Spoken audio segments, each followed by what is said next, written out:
រំដួលនាំលៀបពីគម្រោងមានជ័យ Resident ក្នុងឱកាសអបអរសាទរពិធីបុណ្យចូលឆ្នាំថ្មីប្រពៃណីជាតិខ្មែរខាងមុខនេះគម្រោងមានជ័យ Resident សូមផ្ដល់ជូននូវការរំដួលនាំលៀបដ៏មហិមាដល់អតិថិជនគ្រប់រូបនោះគឺការបញ្ចុះតម្លៃដ៏ច្រើនសន្ធឹកសន្ធាប់មិនធ្លាប់មានរហូតដល់ទៅ 26% ចំពោះ Villa Print រួមបញ្ចូលការបង់ប្រាក់ដែលឥតការប្រាក់រយៈពេលវែងនិងមានភាពងាយស្រួលបត់បែនទៅតាមការស្នើសុំរបស់អតិថិជនមិនត្រឹមតែប៉ុណ្ណោះទេគឺមានថែមជូនកញ្ចប់ពិសេសដល់ទៅ$40,000ដែលមានដូចជា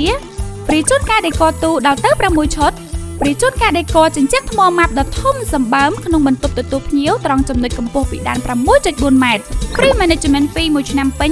ព្រីជូនសេវាកែប្លង់ជាន់ផ្ទាល់ដីទៅតាមការប្រើប្រាស់របស់អតិថិជន